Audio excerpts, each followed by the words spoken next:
However, this mind-wandering mode, when we scatter our attention and focus, can be immensely powerful. In fact, it's so powerful that I've devoted the second part of HyperFocus to it. I call this mode scatter focus, because in it, our attention scatters to focus on nothing in particular. While HyperFocus involves directing your attention outward, scatter focus is about directing it inward, inside your own mind. Just as HyperFocus is the most productive mode of the brain, scatter focus is the most creative. Scatter focus can derail our productivity when our original intent is to focus, but when we're coming up with a creative solution to a problem, planning for our future, or making a difficult decision, it is just as essential as HyperFocus. We can harness the remarkable benefits of scatter focus by practicing intentional mind wandering. Learning how to use each mode intelligently will make you more productive, creative, and happy. Let's dive into this second mental mode now. As you'll quickly see, HyperFocus and scatter focus can work hand in hand in some truly remarkable ways. Part 2. Scatter focus. Chapter 6. Your brain's hidden creative mode. Not all those who wander are lost. J.R.R. Tolkien. Introducing scatter focus. The second part of this audiobook is devoted to the power of mind wandering and directing your attention inward. Yes, you heard that right. After encouraging you in the first part of the audiobook to rid yourself of that style of thinking, I'm about to explain the strengths of mind wandering. Part of its bad reputation is warranted. When our intention is to focus, daydreaming can destroy our productivity. But daydreaming is immensely potent when our intention is to solve problems, think more creatively, brainstorm new ideas, or recharge. As far as boosting our creativity is concerned, mind wandering is in a league of its own. Think back to your last creative insight. Chances are you weren't hyper-focusing on one thing. In fact, you probably weren't focused on much at all. You may have been taking an extra long shower, having a walk during a lunch break, visiting a museum, reading a book, or relaxing on the beach with a drink or two. Maybe you were sipping your morning coffee. Then, like a flash of lightning, a brilliant insight struck out of nowhere. Your mind mysteriously chose this moment when you were resting and recharging to connect a few of the constellations of dots. Let's consider a dot to be any idea or piece of information you remember swirling in your head. Just as hyperfocus is your brain's most productive mode, scatter focus is its most creative. Entering scatter focus mode is easy. You simply let your mind be. Just as you hyperfocus by intentionally directing your attention toward one thing, you scatter focus by deliberately letting your mind wander.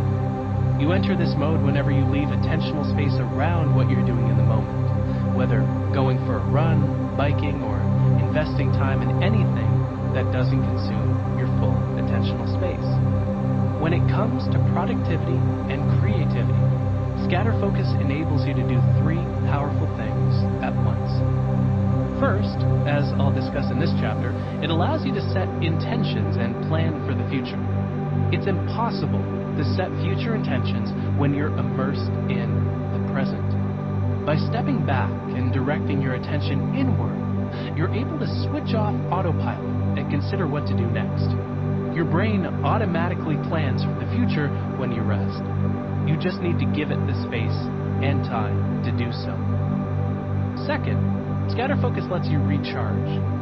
Focusing on tasks all day consumes a great deal of mental energy, even when you're managing and defending your attentional space using the tactics set out in part 1. Scatter focus replenishes that supply so you can focus for longer. Third, scatter focus fosters creativity. The mode helps you connect old ideas and create new ones, floats incubating thoughts to the surface of your attentional space, and lets you piece together solutions to problems. Scattering your attention and focusing on nothing in particular supercharges the dot connecting powers of your brain. The more creativity your job or a project requires, the more you should deliberately deploy scatter focus. Why we're averse to scatter focus. Despite the productive and creative benefits of scatter focus, most of us are somewhat hesitant to engage this mode. While it's easy to get excited about becoming highly productive and hyper-focused, scattering our attention is less exciting, at least on the surface. When we're surrounded by so many novel and stimulating objects of attention, most of us don't want to be left alone with our thoughts. In one recent survey, 83% of Americans responded that they didn't spend any time whatsoever relaxing or thinking in the 24-hour period before they were surfing.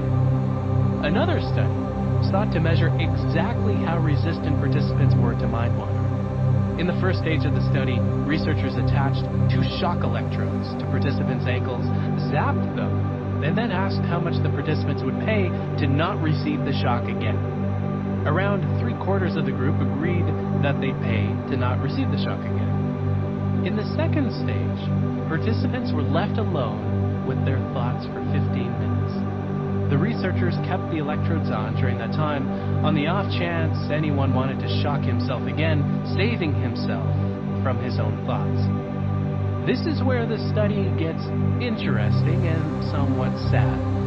A full 71% of men in the study chose to self-administer an electric shock when left alone with their thoughts. Women fared better. Only 26% chose to shock themselves. Again, take from these findings what you will. This pattern held true regardless of age, education, economic status, and distraction level of the participants. The results are particularly depressing when you consider that researchers allowed participants to proceed to this second stage only if they agreed to pay to not receive the shock again. Anyone who didn't mind the shock was rejected. If you listen to a lot of audiobooks like this one, you're probably familiar with the concept that our brains are wired for survival and reproduction, not to do knowledge work day in and day out. We focus on certain objects of attention by default, and doing so is what has allowed the human species to survive. We already discussed the first type of object of attention that draws us in, anything that's novel. This is what makes our smartphone and other devices so enticing, while we find less novel tasks like writing a report boring, regardless of how much they lead us to accomplish. We're also more likely to focus on anything that's pleasurable or threatening. This is where the survival instinct kicks in. Pleasures like sex and overeating have enabled us to reproduce and store fat for when food inevitably became scarce. Focusing on the threats in our environment, like the snake slithering nearby as our early ancestors built the fire, enabled us to live another day. We've crafted the world around us to cater to these cravings for novel, pleasurable, and threatening objects of attention. Consider this: the next time you turn on the TV, open YouTube, read a news website, or check social media, these outlets provide a steady fix of all three. Today, the balance of these 3 objects of attention has been tipped. We're continually surrounded by novel distractions, pleasures are plentiful, and legitimate threats are few and far between. The wiring in our brain that in our evolutionary past led us to store sugars and have sex as a survival mechanism now leads us to overindulge in fast food and pornography. Continually scanning for threats is what compels us to dwell on that one negative email or overthink a careless, offhand comment from our boss. What once aided chances at survival now sabotages our productivity and creativity in the modern world. It makes our most urgent tasks feel a lot more important than they actually are. We're also prone to falling prey to what's novel, pleasurable, and threatening when we let our mind wander and turn our attention inward.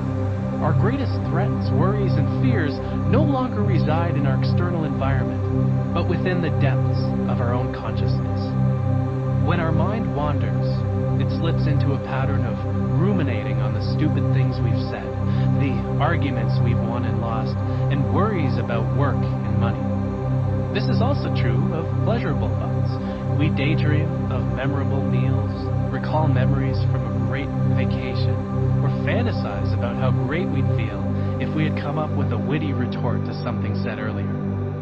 The next time you meditate, if you've begun to do so, pay attention to how your mind is naturally drawn to the threats, pleasures, and novel ideas floating in your head. But in practice, we don't actually experience negative mind-wandering episodes that often. Our mind primarily wanders to the negative when we're thinking about the past, but we wander to the past just 12% of the time. The remainder is spent thinking about the present and the future, which makes scatter focus remarkably productive.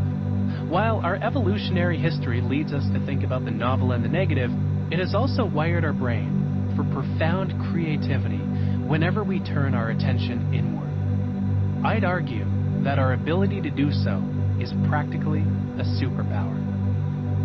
Compared with other mammals, our ability to think about something that's not immediately in front of us is fairly unique. It affords us the ability to plan for the future, learn from the past, and have daydreams that spawn remarkable insights. It helps us search inwardly for solutions to external situations, whether we're solving a math problem or telling the server how we usually take our eggs. Most remarkable, scatter focus enables us to step back from life and to work and live more intentionally. Oh, the places our mind goes. In writing HyperFocus, I've had the opportunity to read hundreds, if not thousands, of studies related to attention management. Of all the research I encountered, my absolute favorite study looks at where our mind goes when it wanders. It was conducted by Benjamin Baird and Jonathan Schooler from the University of California at Santa Barbara and Jonathan Smallwood from the University of York. Their work is absolutely fascinating and provides scientific evidence for what makes scatter focus so fruitful. When your mind wanders, it visits three main places: the past, the present, and the future. This is precisely why scattering your attention allows your creativity to flourish as you travel through time and connect what you've learned to what you're doing to what you want to achieve. This enables you to work with greater intention as you consider your future and think about what you should be doing in the present to make it a reality. Even though we spend just 12% of our scatter focus time thinking about the past, we're more likely to remember these thought episodes compared with when we think about the present or the future. Fun fact, 38% of our past-related thoughts connect with earlier in the day events, 42% relate to the previous days, and 20% involve ruminating on what happened in the more distant past. Our mind is wired to not only perceive, but also remember threats, like that one negative email that we can't forget. It does this so we can learn from our mistakes, though it becomes annoying when it throws random memories at us throughout the day. On some level, these past thoughts speak to the power of scatter focus. When we daydream, we often experience our thoughts as if they were real. Cringeworthy memories strike from out of the blue, hijack our attention, and lead us to tense up at all the stupid stuff we've said and done. As a side note, our brain's default network, the network that we fire up as we enter into scatter focus, is extraordinarily powerful, and not just because it leads us to experience thoughts as if they were real. Abnormal activity in the network, in particular an inability to suppress the network, is associated with depression, anxiety, ADHD, post-traumatic stress, autism, schizophrenia, Alzheimer's, and dementia. Generally, more activity in this region of your brain is beneficial. One study found that, quote, when people with higher IQ scores rest their attention, the default mode connectivity in their brains, especially for long-range connections, is stronger than that measured in the brains of people with average IQ, end quote. In addition to thinking about the past, our mind wanders to the present 28% of the time. While we're not moving our work forward during these wanderings, they can still be productive. Thinking abstractly about what's in front of us lets us consider alternative approaches to the problems we're facing, like how we can best approach an awkward conversation to tell a coworker that he should be wearing deodorant. Wandering thoughts about what we're currently working on usually prove to be fairly productive. We need to reflect on our tasks in order to work more deliberately. Neurologically speaking, it's impossible to both focus on something and reflect on that thing at the same time. This makes entering scatter focus critical. Without entering scatter focus mode, you never think about the future. It's only once you step back from writing an email, drafting a paper, or planning your budget that you can consider alternative approaches to the task. Finally, our mind wanders to think about the future 48% of the time, more than our past and present thinking combined. You may have noticed these percentages don't add up to 100%. The remaining 60% of the time, our mind is somewhere else, like when it's connecting ideas or is dull or blank. We usually think about the immediate future. 44% of our future thoughts concern a time later the same day, and 40% tomorrow. Most of this time is spent planning. Because of this, scatter focus enables us to act more intelligently and think more intentionally. Every moment of our lives is like a choose-your-own-adventure story, continually offering different options that allow us to define our future path. Scatter focus lets us better imagine these paths. Should we talk to the good-looking person sitting alone across the coffee shop? Should we accept that job offer? How should we order our eggs? This mode also enables us to better weigh the consequences of each decision and path. In thinking about the future, we flick off autopilot mode and have the space to step back and consider how we want to act before our habits and routines make the decision for us. Researchers refer to our mind's propensity to future wander as our prospective bias. This tendency is what leads us to spend half of our scatter focus time planning. As a side note, this perspective bias may be another reason we prefer distracting ourselves with Facebook over letting our mind wander. It's what makes us want to understand and predict the future. Seeing status updates from friends helps us understand the future much better. Mind-wandering researchers say this is one of the reasons we fill our daydreaming time with stimulating distractions instead. We spend hardly any time thinking about the future when we're focused, while in scatter focus mode, we're 14 times more likely to have these thoughts. Scatter focus lets us work with greater intention because our mind automatically contrasts the future we desire against the present we need to change to make that future a reality. We consider our goals only about 4% of the time when we're immersed in what we're doing, while in scatter focus mode, we think about them 26% of the time. The more time you spend scatter focusing between tasks rather than indulging in distractions, the more thoughtful and productive your actions become. As well as helping you plan for the future, recharge, and connect ideas, research suggests that scatter focus mode also leads you to become more self-aware, incubate ideas more deeply, remember and process ideas and meaningful experiences more effectively, reflect on the meaning of your experiences, show greater empathy. Scatter focus gives you the space to step into other people's shoes, and become more compassionate. The three styles of scatter focus.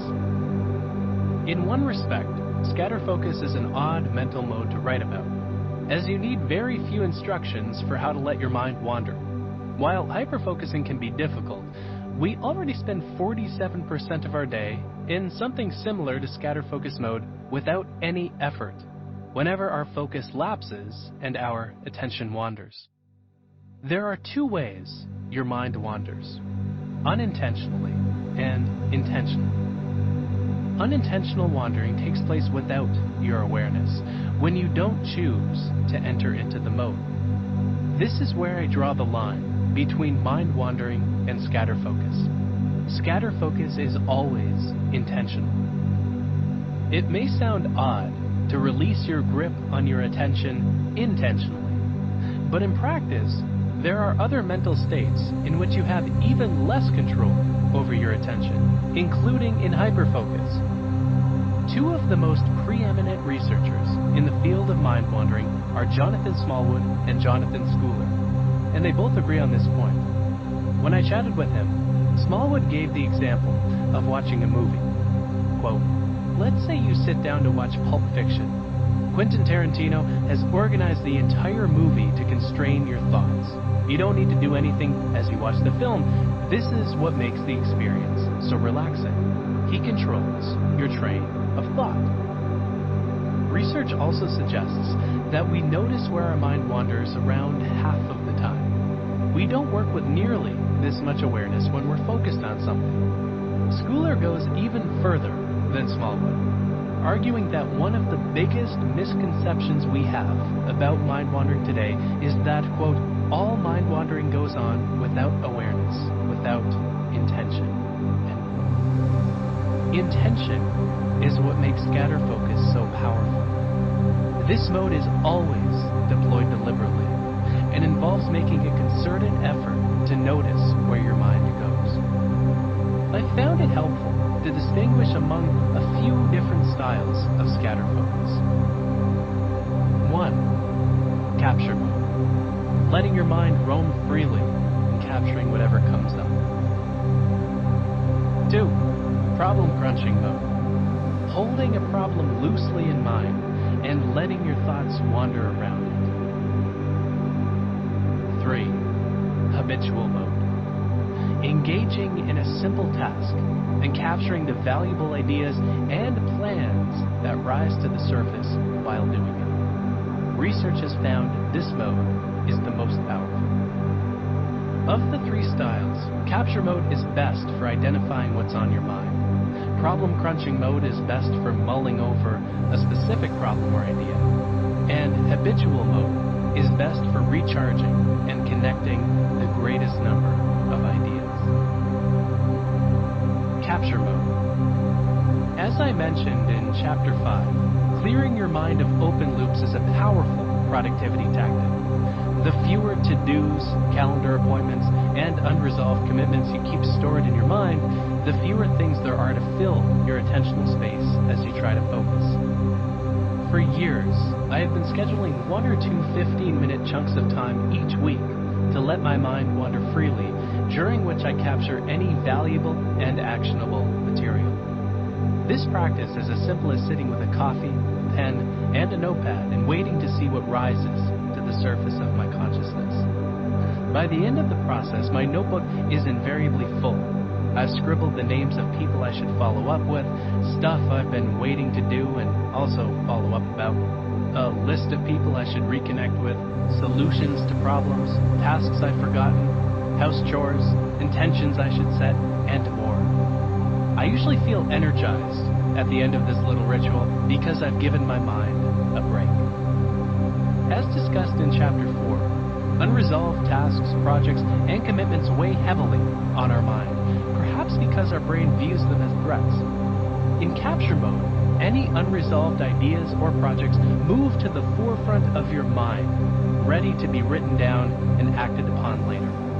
Our mind's propensity to wander toward these unresolved ideas is, in part, what makes scatter focus so valuable. The open loops become much more accessible.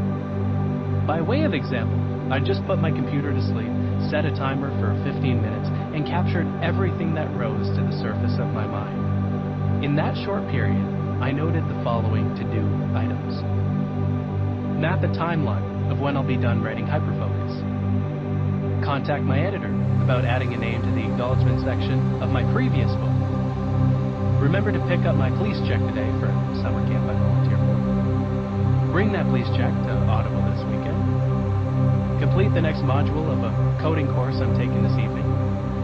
Book a massage for later this week. Make a list of the big things I need to wrap up today. Finish this section of the book, do an hour of boredom experimentation, and write a quick newsletter for my website, soliciting ideas for that experiment. In addition to capturing these tasks, my mind mainly wandered to places you'd expect, mostly to the future and to the present, with some time pondering the past too. It's worth noting that I repeated this same capture ritual only a few days later and still managed to fill a few pages. Of the three styles of scatter focus, you'll probably find capture mode to be the most aversive, at least initially. Many people find the process boring, but this is precisely what leads your mind to wander and creates the space for ideas to rise to the surface of your attentional space. Cutting yourself off from distractions naturally turns your attention inward as your thoughts become more interesting than anything in your external environment.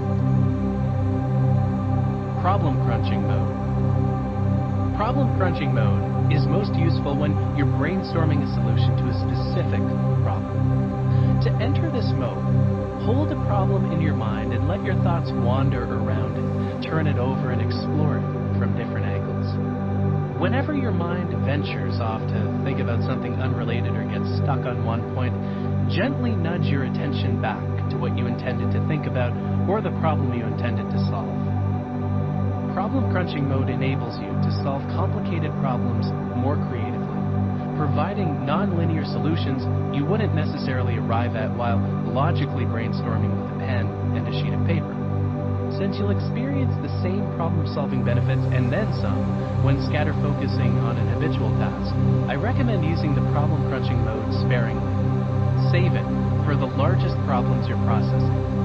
For example, it may be worth deploying when you're pondering whether to accept a new job and leave your current one, crafting a thoughtful email to your company's leadership team, considering a difficult relationship decision, brainstorming how you'll expand your business, deciding among 3 different homes to buy, or choosing between several potential hires for your team. I went into problem crunching mode constantly when coming up with the structure for this book. I would do so while canoeing, or I would walk around town with only a small notepad in my pocket. Once I had my structure, and before pitching the book to my publisher, I had around 25,000 words of research notes that weren't organized in the slightest. In my head, the ideas were just as jumbled. I decided to put the research to the test and scatter my attention, hoping to give my mind the space it needed to connect the ideas I had captured. I printed my research notes. It's helpful to review problems before entering into problem crunching mode, and then let my mind wander around them for an hour or 2 at a time on nature walks while listening to music or on airplanes. I slowly untangled my notes over the course of several weeks, shaping them into something that resembled a book. Problem crunching mode gives your mind the space and freedom to make these large leaps in your thinking. Try entering this mode if you haven't been able to solve a specific non-linear problem in a traditional way. I usually enter problem crunching mode for 30 to 60 minutes at a time. I get restless if it's any longer. Test it and see what works for you. Habitual mode. Habitual scatter focus is the most powerful style of this mode, and it's the one I recommend practicing the most often. I'm covering it last in case you're tempted to gloss over the others, which are fruitful but in different ways. As with the other modes, habitual scatter focus is fairly easy. You simply do something habitual that doesn't consume your complete attention. This gives your mind space to wander and connect ideas. Doing this is beneficial for countless reasons. For starters, scatter focus mode is actually fun when you're engaged in a habitual activity you find pleasurable. Wandering your mind around one idea or capturing your thoughts can sometimes feel tedious, but when you do something habitual that you enjoy, like walking to get a coffee, woodworking, or swimming laps, scatter focus becomes significantly more enjoyable. The happier you are in scatter focus mode, the more benefits you'll reap. An elevated mood actually expands the size of your attentional space. which leads you to think more expansively. Your attentional space is just as essential in scatter focus mode as it is in hyperfocus mode. It's the scratch pad your brain uses to connect ideas. A positive mood allows your mind to wander more productively as you're dwelling less on the negative past. You also think about the future more frequently when doing something pleasing. Your brain's perspective bias grows even stronger. In addition, since doing a simple, pleasurable activity takes so little effort and self-regulation, you can recharge at the same time you scatter your attention. As well as being more fun, habitual tasks have been shown to yield the greatest number of creative insights when compared with switching to another demanding task, resting, or taking no break whatsoever. This holds especially true when you're stepping back from a problem, whether you're stumped on how to conclude a short story or considering the phrasing of an important report. It's also easier to stay aware of your thoughts when doing something habitual, as there's greater attentional space available to house your intention of being more aware of your thoughts. Again, this awareness is key. A creative thought is useless if it goes unnoticed. Habitual tasks also encourage your mind to continue wandering. When you let your mind rest and wander, chances are you'll want to continue this scatter focus exercise until you've finished whatever you started. A habitual task acts as a sort of anchor that guides your mind until you've completed the work. This enables you to keep going for longer. To practice habitual scatter focus, pick something simple that you enjoy doing. Then carry out that one task and nothing else until your mind wanders. The simpler the task, the better. Going for a walk will unearth greater insights and connect more ideas than listening to music or reading a book. Good ideas will rise to the surface of your mind so long as you have attention to spare. If you notice your mind has wandered to the past or to another unproductive place, allow it to wander, or if you want, guide it to think of something else if it has gone to an unproductive place. This is where problem crunching and habitual scatter focus differ. In problem crunching mode, you bring your thoughts back to the problem you're tackling. In habitual mode, you pretty much let your mind roam free. You can also practice habitual scatter focus with mandatory tasks that are already a part of your day. There is a beautiful simplicity in doing one easy thing at a time, like drinking a cup of coffee, walking to work, or doing the laundry.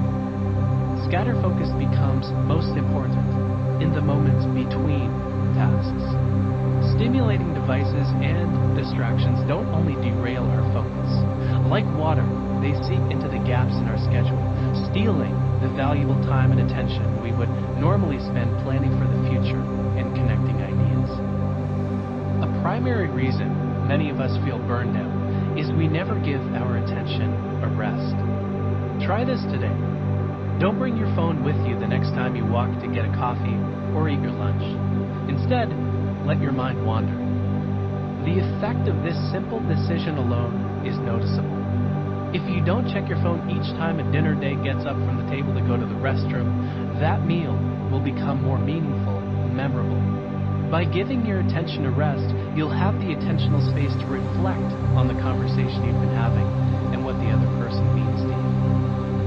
At the risk of repeating this too often, the key to practicing habitual scatter focus is to frequently check what thoughts and ideas are in your attentional space. This is especially important with habitual scatter focus since more things are vying for your attention simultaneously. Keep this advice in mind when it's easy to become engrossed in the habitual task you've chosen. Sometimes I'll enter habitual scatter focus by playing a simple, repetitive video game on my iPad. The game frees my mind to wander and think positively, and I come up with a remarkable number of ideas in the process. Who said video games have to be unproductive? Because I can play the game out of habit, I have some attention to spare, but I absolutely have to remember to continue to check what's occupying my attentional space, since the game is such a novel and pleasurable object of attention. Without this regular check-in, the experience is largely a waste of time and attention. As with the other two styles of scatter focus, make sure you have a notepad nearby when you enter habitual scatter focus. you'll need it. As a side note, if you haven't already, schedule time to experiment with these scatter focus modes. This book is useful only if you try out its advice. Block a time in your calendar to enter capture or problem crunching mode, or choose something simple you love doing every day, or something enjoyable you have to do to let your mind wander in habitual scatter focus mode. Then capture the valuable material that comes up and the ideas you connect. While your mind may already wander throughout the day, chances are most of that time is neither fun nor intentional. Set a goal to enter into the mode intentionally today, even if just for a few minutes. Jonathan Schooler supports this idea. As he told me, quote, "I wish everyone knew how to experiment with the idea themselves.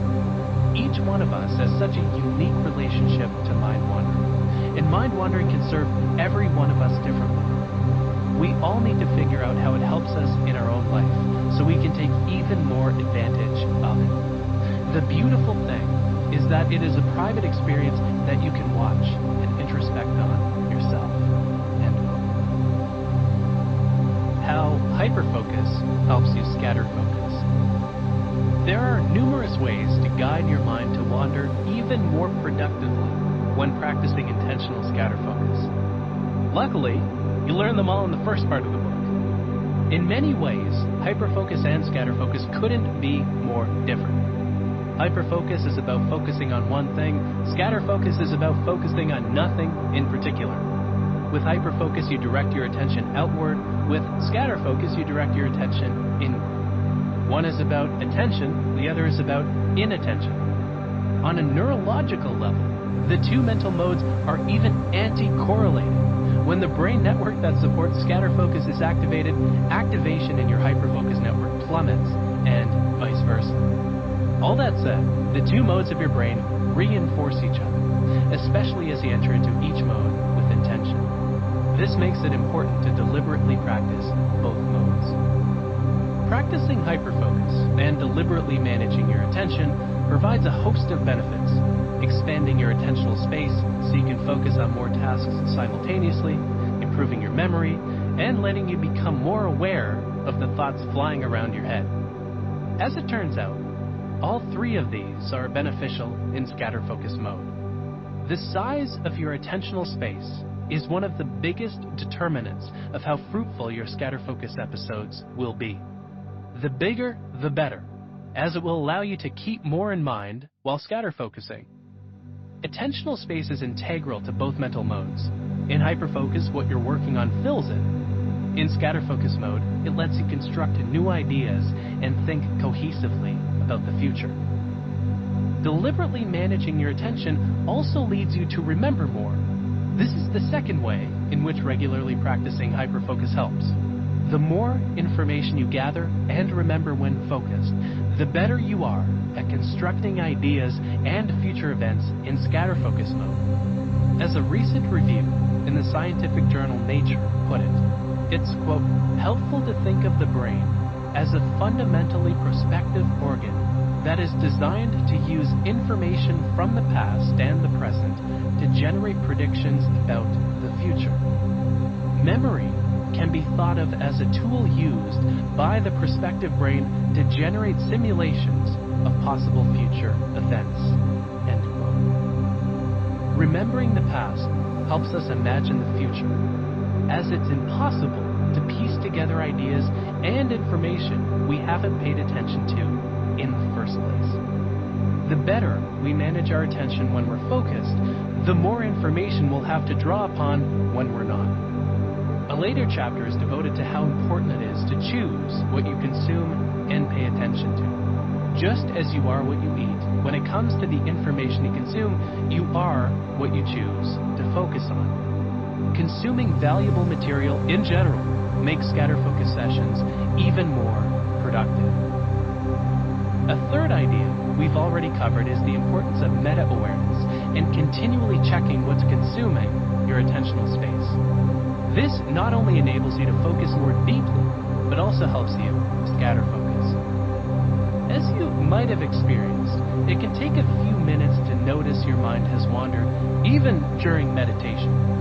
This study conducted by Jonathan Schooler found that we notice our mind has wandered, on average, just 5.4 times every hour.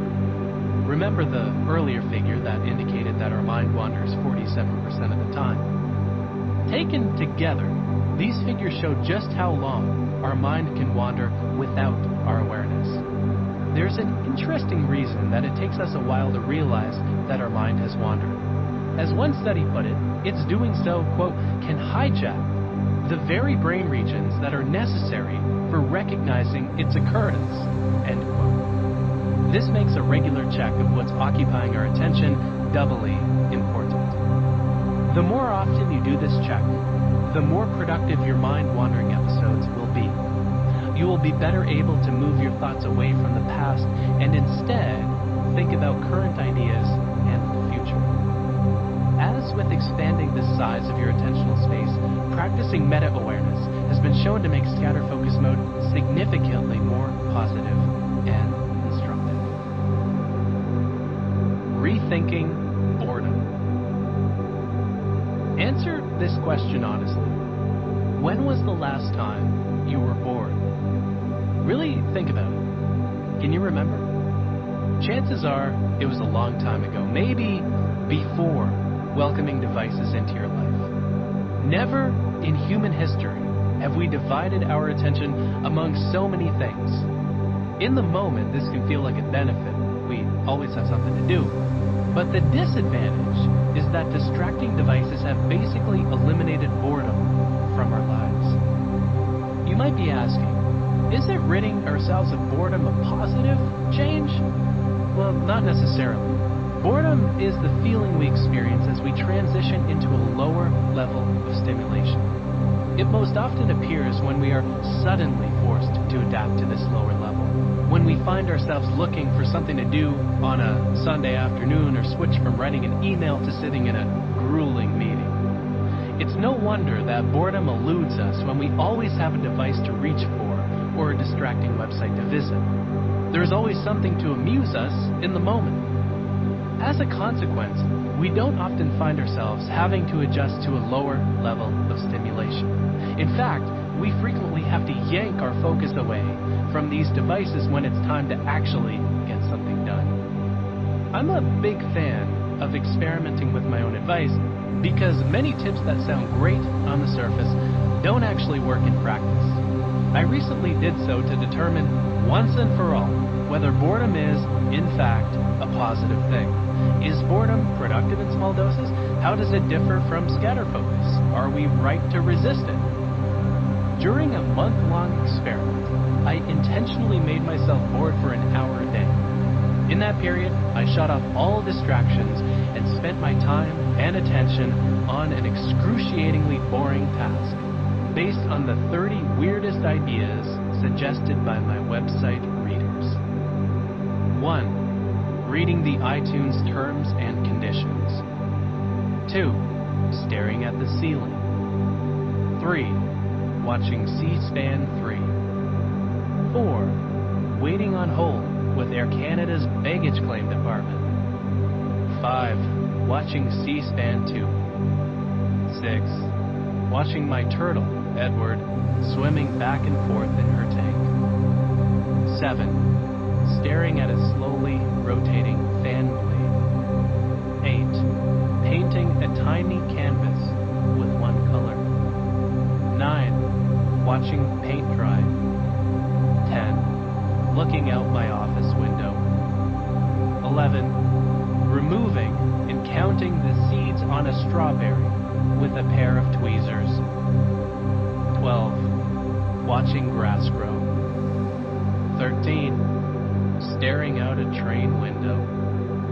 14. Watching an online chess tournament. 15. Watching one cloud in the sky. 16. Waiting at the hospital. 17. Watching a dripping faucet. 18.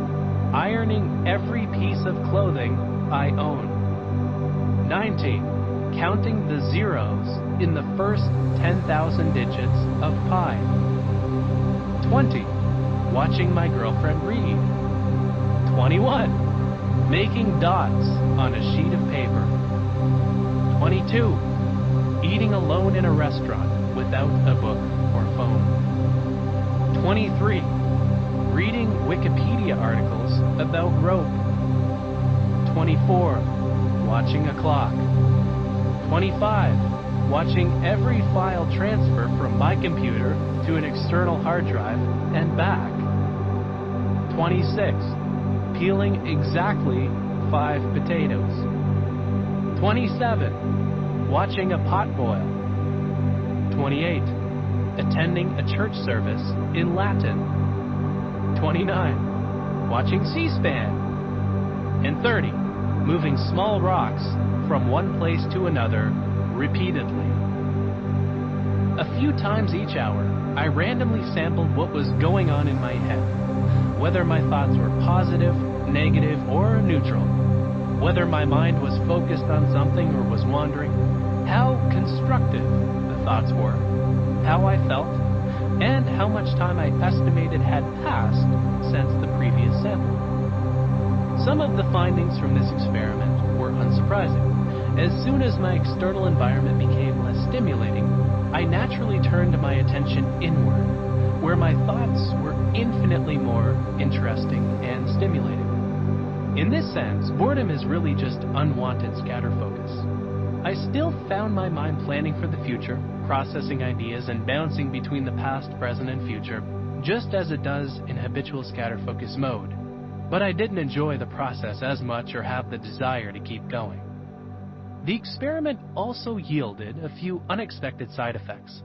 One that made me feel especially uneasy was how, in the absence of stimulation, I instinctively looked for distractions to occupy my attention. Forced to remove the seeds of a strawberry with a pair of tweezers or read Wikipedia articles related to rope, I found myself looking for something, anything to do, a mess to clean up, a device to pick up, any pacifier that would distract me from the thoughts in my head. If I had been able to administer myself an electric shock in that moment, I might have done it. Our mind is accustomed to constant stimulation and tends to seek it, as if it were a universally good thing. It isn't. It's not a coincidence that so many tactics in this audiobook involve making your work and life less stimulating. The less stimulated you are, the more deeply you can think. Each time we eschew boredom for stimulation, we fail to plan, unearth ideas our mind has incubated, or recharge so we can work later with greater energy and purpose. This is not to say boredom is totally useful. Unlike habitual scatter focus, boredom makes us anxious, uneasy, and uncomfortable, feelings I constantly had during the experiment. More boredom is not something that I'd wish on anyone, but more mind-wandering is. Fortunately, our mind wanders to the same places during episodes of either scatter focus or boredom, so scatter focus is just as positive. It lets our mind wander while we become less stimulated, but it does so with purpose. There used to be an app called Disk Defragmenter that came pre-installed on all Windows computers back when every PC shipped with a slow spinning hard drive. If your computer was running sluggishly, the program would dutifully rearrange the disk-contiguous blocks of files so they would be physically closer on the drive. This significantly sped up the computer because the drive would no longer have to spin like crazy to search for the elements of a given file scattered across its platter. Regardless of how technical you were, using the app was always oddly satisfying and even visually pleasing as it displayed an image of blocks strewn across a rectangle, which would be dutifully rearranged and cleaned up during the running of the program. Our mind works in a similar way. We defragment our thoughts when we carve out space between tasks. This helps us think clearly and gives us extra attention to process relationships, experiences, ideas, and problems we can't figure out.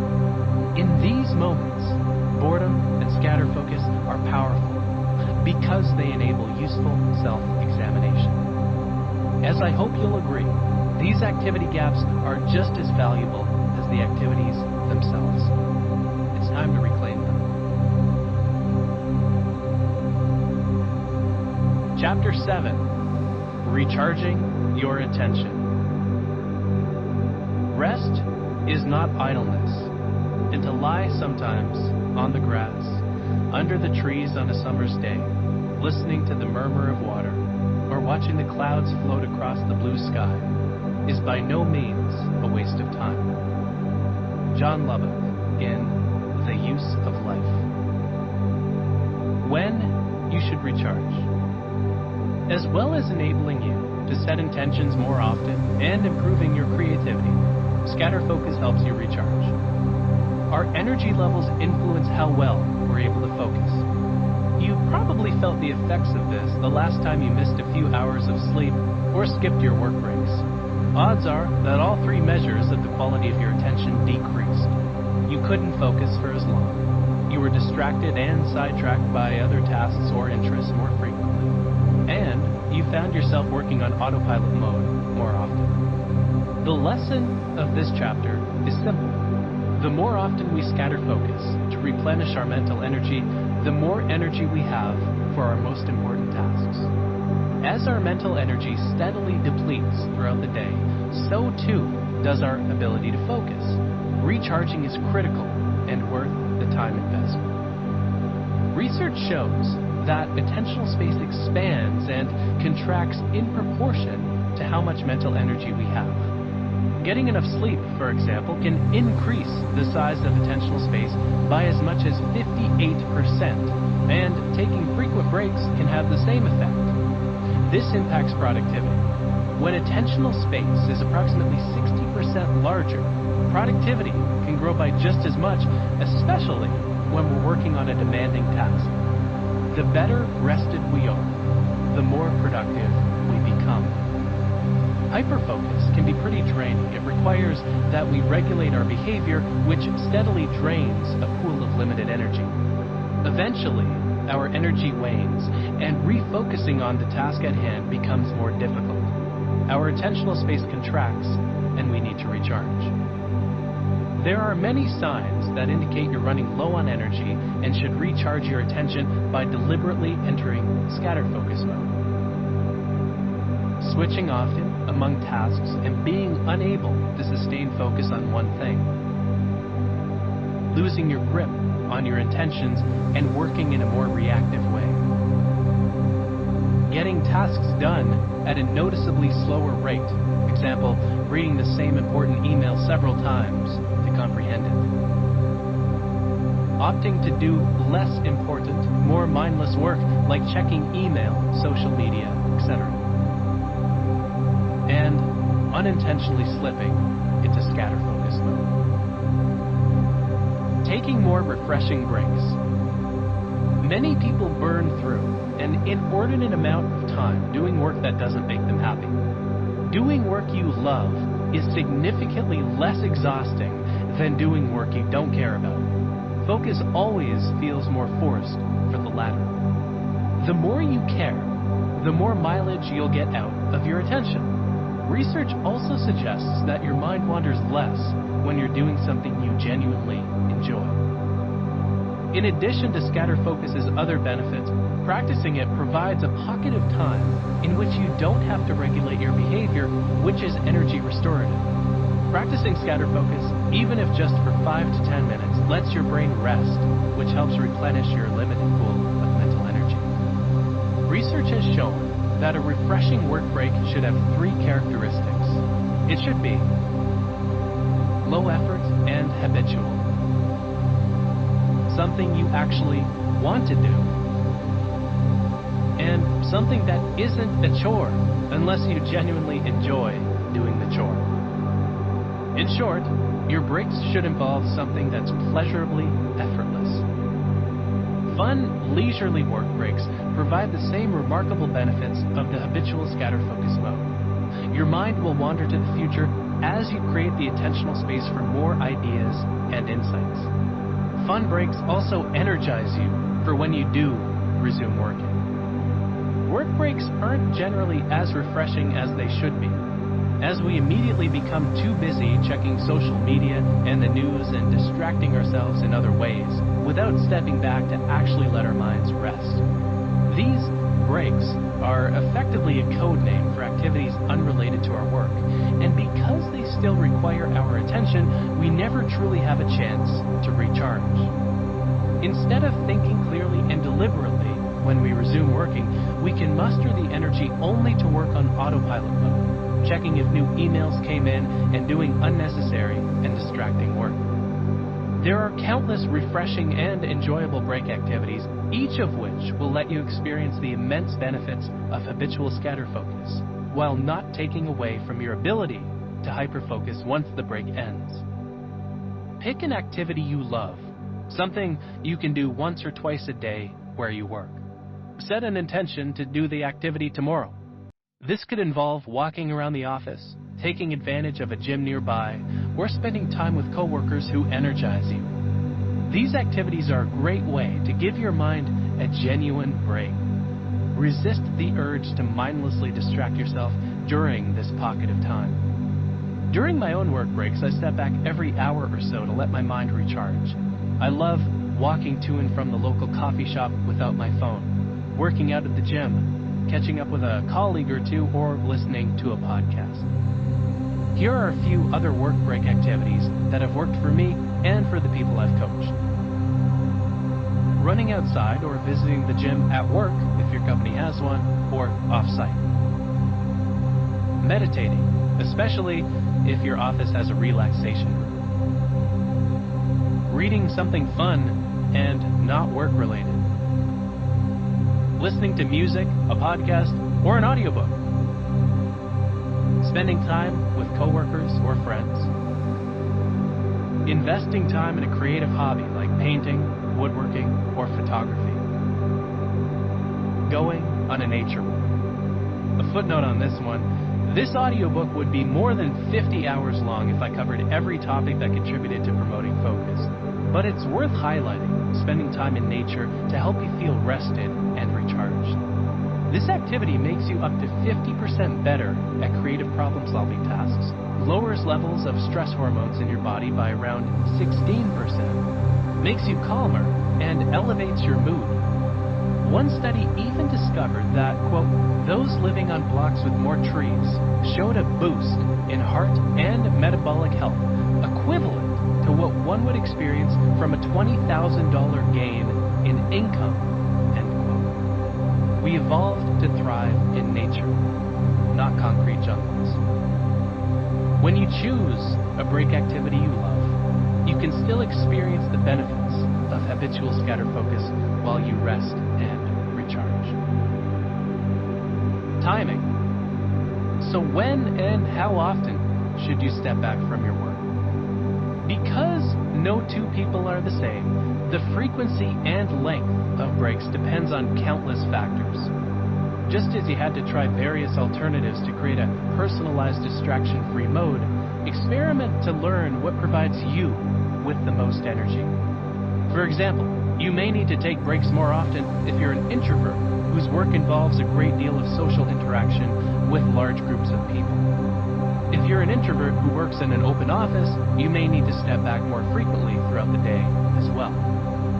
Frequent recharging may also be necessary if you find you aren't motivated by a particular project or by your work in general. This is why, if you're in a management role, hiring people who deeply care about your company values is the best decision you can make. Managers often try to make their team more productive after the fact. They successfully hire highly skilled people, but ones who are doing the job only for a paycheck. The more you need to regulate your behavior to resist distractions and temptations or push yourself to get things done, the more often you'll need to recharge. This is why deadlines can be so useful. They force you to focus on something. Focus becomes effortless when you're working on a task that's intrinsically motivating. All the productivity advice in the world won't help you if you can't stand your job. A footnote on this. An interesting observation I've made is that the less a person is motivated by money, the more money they end up making in the end. Money, fame, and power are extrinsic goals. They're external to you and far less motivating than intrinsic goals, such as growth, community, and helping others.